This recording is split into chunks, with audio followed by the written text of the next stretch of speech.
2016 മുതൽ 13 ഉപതെരഞ്ഞെടുപ്പ് നടന്നെങ്കിലും നിലമ്പൂരിലെ സിറ്റിംഗ് സീറ്റിലുണ്ടായ തോൽവി ഇടതുപക്ഷത്തിന് ഏൽപ്പിച്ചത് കനത്ത തിരിച്ചടിയാണ്.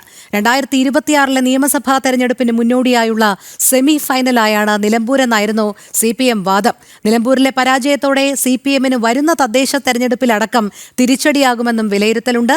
ഭരണവിരുദ്ധ വികാരം ഇല്ലെന്നു പറഞ്ഞ മുഖ്യനും തെരഞ്ഞെടുപ്പ് ഫലം ക്ഷീണമുണ്ടാക്കും. കൂടുതൽ വിവരങ്ങളുമായി ശാലിനി ചേരുന്നു.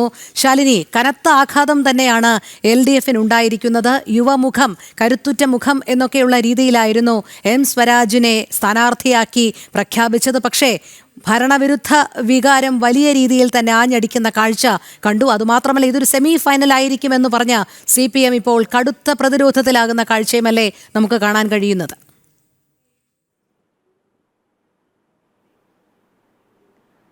രോഹിണി, തീർച്ചയായും അത്തരത്തിൽ തന്നെയാണ്. കാരണം 2026 തെരഞ്ഞെടുപ്പ് വരാൻ ഇനി മാസങ്ങളുടെ മാത്രം അകലമേ ഉള്ളൂ. അതിനു മുൻപ് നടക്കുന്ന ഒരു അവസാനഘട്ട ഉപതെരഞ്ഞെടുപ്പാണ്. ആ ഉപതെരഞ്ഞെടുപ്പ് ഒരു സെമി ഫൈനൽ പോരാട്ടമായിട്ട് തന്നെയാണ് CPM കണ്ടിട്ടുള്ളത്. LDFും അത്തരത്തിൽ തന്നെയാണ് അതിനെ കാണുകയും ചെയ്തത്. പ്രചരണവും നടത്തിയതും ആ തരത്തിൽ തന്നെയാണ്. ഭരണവിരുദ്ധ വികാരം ഒരു തരത്തിലും ഈ തെരഞ്ഞെടുപ്പിനെ ബാധിക്കില്ല എന്ന തുടക്കം മുതൽ തന്നെ CPMന്റെ മുതിർന്ന നേതാക്കന്മാർ നിലമ്പൂരിലെത്തി ആവർത്തിച്ചിരുന്നു. മുഖ്യമന്ത്രി അടക്കമുള്ളവർ അവസാനഘട്ട പ്രചരണ ദിവസങ്ങളിൽ എത്തി പറഞ്ഞതുമാണ്. പക്ഷേ അതൊന്നും ഫലിച്ചില്ല, അല്ലെങ്കിൽ ഭരണവിരുദ്ധ വികാരം അവിടെ ഉണ്ടായിരുന്നു എന്ന് തെളിയിക്കുന്നത് തന്നെയാണ് നിലമ്പൂരിലെ തെരഞ്ഞെടുപ്പ് ഫലം എന്നുള്ളതാണ് ഏറ്റവും എടുത്തു പറയേണ്ടത്.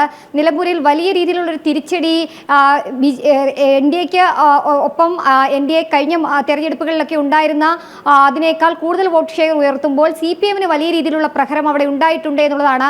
വലിയ രീതിയിലുള്ള തിരിച്ചടി സ്വരാജിന് അവിടെ ലഭിച്ചിട്ടുണ്ട് എന്നുള്ളതാണ് നമുക്ക് ഈ കണക്കുകളിൽ നിന്ന് മനസ്സിലാക്കാൻ സാധിക്കുന്നത്. PV അൻവർ നില മെച്ചപ്പെടുത്തിയിട്ടുണ്ട് എങ്കിൽ പോലും CPMനെ സംബന്ധിച്ചിടത്തോളം അടുത്ത മൂന്നാം ഘട്ട പിണറായി സർക്കാർ വരുമെന്നുള്ള പ്രതീക്ഷയിലിരിക്കുന്ന CPMനെ സംബന്ധിച്ചിടത്തോളം അത് വലിയ രീതിയിലുള്ള ക്ഷീണങ്ങൾ ഉണ്ടാക്കുന്നുണ്ട്. കൂട്ടിലും കിഴിക്കലും ഒക്കെയായി LDFിൽ വലിയ രീതിയിലുള്ള ചർച്ചകൾ ആരംഭിച്ചിരിക്കുകയാണ്. പല ഘട്ടങ്ങളിൽ നടന്ന ഉപതെരഞ്ഞെടുപ്പുകൾ, അത് പുതുപ്പള്ളിയിലായിക്കോട്ടെ അല്ലെങ്കിൽ തൃക്കാക്കരയിലായിക്കോട്ടെ, അങ്ങനെ ഏകദേശം 13 ഉപതെരഞ്ഞെടുപ്പുകൾ ഈ കഴിഞ്ഞ കുറച്ച് വർഷങ്ങൾക്കുള്ളിൽ നടന്നു.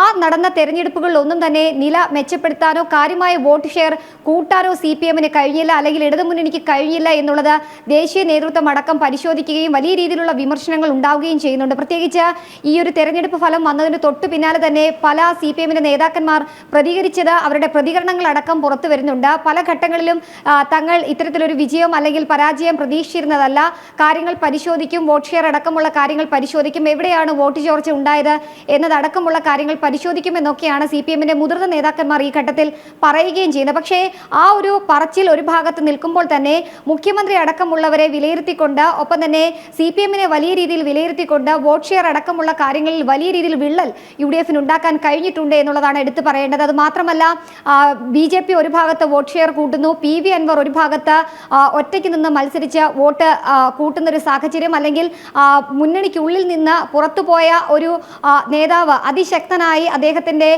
പ്രവർത്തനങ്ങൾ ആ മേഖലയിൽ വ്യാപിക്കുന്ന കാഴ്ചകൾ കൂടി നമുക്ക് ഈ തെരഞ്ഞെടുപ്പിലൂടെ കാണാൻ സാധിക്കും. എന്തായാലും വലിയ രീതിയിലുള്ളൊരു തിരിച്ചടി CPMനെ സംബന്ധിച്ചിടത്തോളം LDFനെ സംബന്ധിച്ചിടത്തോളം ഉണ്ടായിട്ടുണ്ട്. അത് ഭരണവിരുദ്ധ വികാരമല്ല എന്ന് CPM പറയുമ്പോഴും ഭരണവിരുദ്ധ വികാരം തന്നെ നിലമ്പൂരിൽ അലയടിച്ചു. തൃക്കാക്കരയ്ക്കും പുതുപ്പള്ളിക്കും ഒക്കെ പിന്നാലെ, പാലക്കാടിനും പിന്നാലെ ഇപ്പോൾ അത് നിലമ്പൂരിലും എത്തിയിട്ടുണ്ട് എന്നുള്ളതാണ് നമ്മൾ മനസ്സിലാക്കാൻ സാധിക്കുന്നത്. എന്തായാലും മൂന്നാം പിണറായി സർക്കാർ വരും. ഒപ്പം തന്നെ 2026 തദ്ദേശ സ്വയംഭരണ സ്ഥാപനങ്ങളിലേക്കുള്ള തെരഞ്ഞെടുപ്പ് അടുത്തിരിക്കുന്ന സാഹചര്യത്തിൽ അത് CPMനുള്ള വിലയിരുത്തലാണ് എന്ന് മുഖ്യമന്ത്രി അടക്കമുള്ള അവർ വ്യക്തമാക്കിയതാണ്. അവരെ വിലയിരുത്തിക്കൊണ്ട് തന്നെയാണ് ഈ തെരഞ്ഞെടുപ്പ് ഫലം ഇപ്പോൾ CPMന് തിരിച്ചടിയായിരിക്കുന്നത്. എന്തായാലും തോക്കാൻ വേണ്ടി ഒരു സ്ഥാനാർത്ഥിയെ നിലമ്പൂരിലേക്ക് കെട്ടിയിറക്കി എന്നുള്ള വിമർശനങ്ങൾ കൂടി ഈ ഘട്ടത്തിൽ CPMനും LDFനും നേരെ ശക്തമായി ഉയരുന്നുണ്ട്. M സ്വരാജിനെ പല ഘട്ടങ്ങളിലും തെരഞ്ഞെടുപ്പ് ഗോതയിലേക്ക് ഇറക്കി പല ഘട്ടങ്ങളിൽ തിരിച്ചടി ഉണ്ടായിട്ടുണ്ട്. അതൊന്നും തന്നെ ഫലം അല്ലെങ്കിൽ അതിൽ നിന്നുള്ള ഫലം ഉൾക്കൊണ്ട് മുന്നോട്ട് പോകാതെ CPM വീണ്ടും സ്വരാജിനെ തന്നെ കളത്തിലിറക്കിയതിൽ തന്നെ വലിയ രീതിയിലുള്ള വിമർശനങ്ങൾ ഈ ഘട്ടത്തിൽ മുന്നണിക്കുള്ളിൽ നിന്ന് ഉയരുകയും ചെയ്യുന്നുണ്ട്. എന്നാലും വരും ദിവസങ്ങളിൽ ചേർന്ന CPMന്റെ സംസ്ഥാന സെക്രട്ടേറിയറ്റും PV അടക്കമുള്ളവർ ഈ തെരഞ്ഞെടുപ്പ് പരാജയം പരിശോധിക്കും. അതിനുശേഷമായിരിക്കും